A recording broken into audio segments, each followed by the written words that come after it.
Conversations continue here in Davos 2024. Joining me now is Jayant Acharya of JSW. Thanks very much for joining us on the program. I want to understand from you, what is the sense that you get in terms of mood, in terms of demand outlook, in terms of growth? So one thing I'm happy to see here, Shereen, is that the India delegation is quite strong. We see, I think, more than 100 participants here. Happy to see that 5 states are represented in India and very strongly represented by the government. It's good for industry, you'll extract the best deal. It's good for the industry, and I'm happy to see how they're trying to invite or encourage investments into the state. And that's really, really heartening to see. And central ministers as well. And I think India overall is very well positioned today. And the world recognizes that. Our geopolitical neutrality, I think the international relationships which we have been able to establish is holding us in good stead.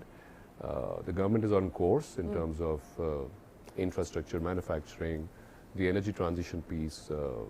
So we see a very good opportunity going into the decade or two in India, and I see a lot of interest by various international firms to invest in India across sectors.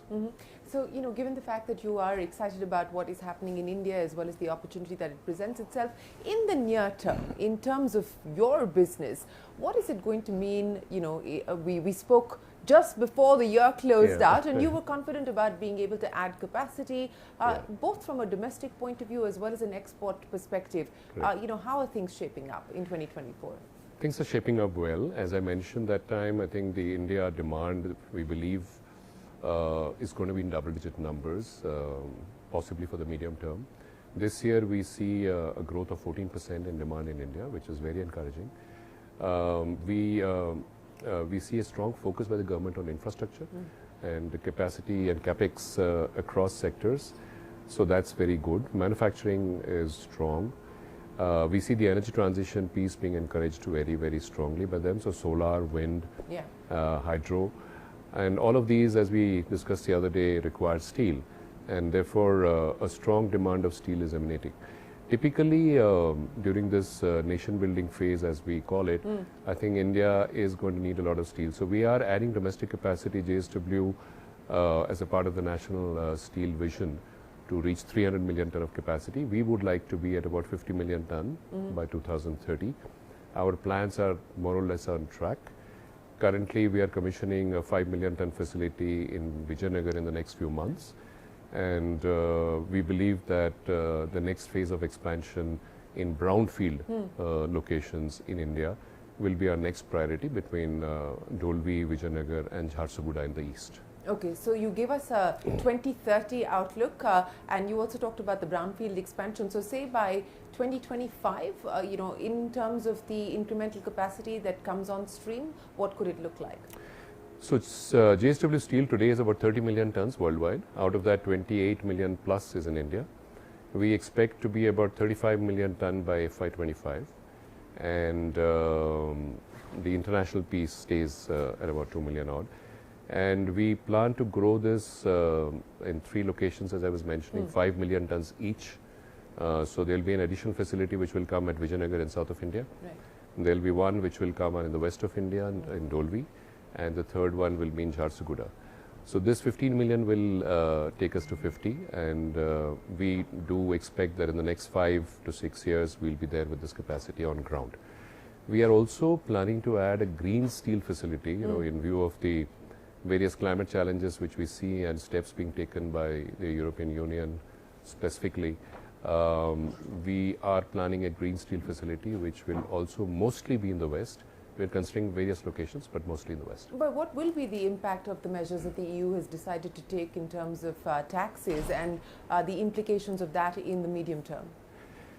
So the CBAM cross, the border adjustment mechanism, carbon border adjustment mechanism, which EU is planning to roll out, is we feel a little bit intended to be a trade barrier also.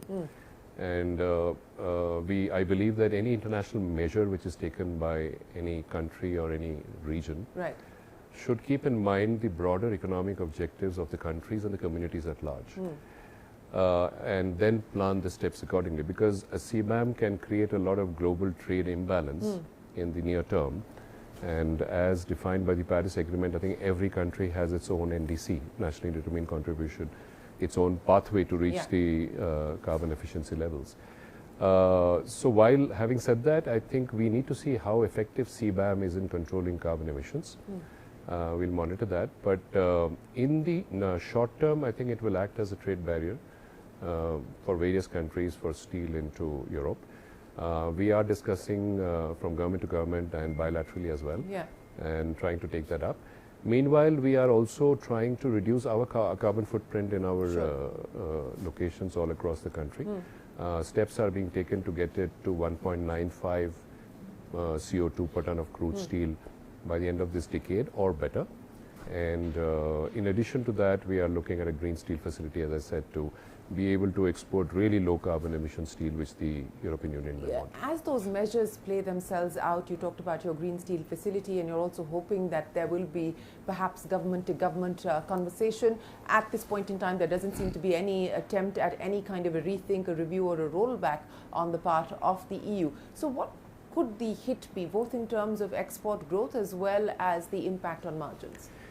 So the way I see it, I would see that, one is that from a carbon cost point of view, even the European steel makers will have the allowances reducing over time.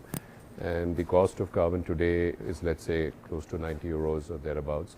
This would go up to 150 or 160 euros over time. And so one of the things which we see is that there will be a premium for green steel which will come into play.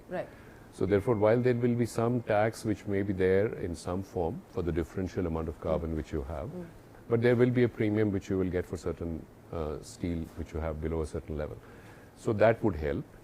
But what we see as an opportunity from India is that I think instead of direct exports of steel, it will be engineering goods which will go out from India. And engineering exports from India are picking up, and we see that as a huge opportunity for growth. What's the outlook then in terms of prices and through 2024, given the supply and demand at this point in time, as well as the implications of what happens in China, whether we see a recovery that takes shape or it's going to be slower than expected? What could it do to global steel demand and pricing?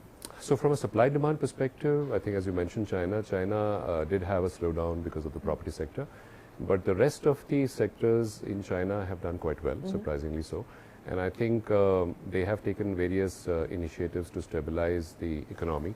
So we are seeing the steel production by and large at a similar level as last year, and the steel consumption at a similar level as last year. But the exports from China have gone up, and that is a concern. And the supply, therefore, into the world has increased. Going forward, I think this year we see, the good things are the inflation is reduced quite a bit. We see interest cuts which have already been indicated by US and by other regions as well. So that would encourage consumption and investment both, and that would require steel. A lot of rebuilding of countries and rebuilding of regions will happen. So we feel on a supply demand in the medium term it should be good. On the shorter term, I think we need to be cautious in India because India is growing. We should be wary of any unfair trade which comes into India at low prices, which would hurt us. Well, that I think the government is always watchful for, and mechanisms are in place to impose duties as and when the government believes there to be a case. Is there a case at this point in time? There is a case growing because I think today India is a net importer in this year of steel, which is not a good thing. And what is worrisome is that some of the cheap imports are coming into India at prices which are predatory, and that is our concern. If it's fair trade, we are good to go. If it's prices which are below at times their domestic prices or at a loss, then it's a concern. Have you taken this up with the government recently? Yeah, we are in discussion with the government in terms of any steps specific which products should be taken. It is actually across various product lines, but mostly in the flat steel space. Okay, and what is the, when you talk about predatory pricing, I mean, how predatory is it? I think without going into numbers, over the last 3-4 months, it has been a little challenging. But I think over the last few weeks, Chinese prices have gone up. Maybe international prices has gone up as well. So Chinese prices have moved up by $40 or so.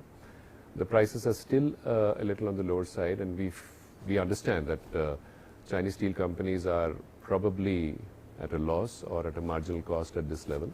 So there is a case for us to take up with them appropriately. Well, we wish you the very best of luck with your plans for 2024 and beyond. It's been absolutely wonderful to see you here in Davos. Thanks very much for your time, and we look forward to seeing and hearing more from you as the year progresses. Thank you very much, Shereen. Jayant Acharya of JSW Steel in conversation with us. More conversations coming up, more headliners in just a bit.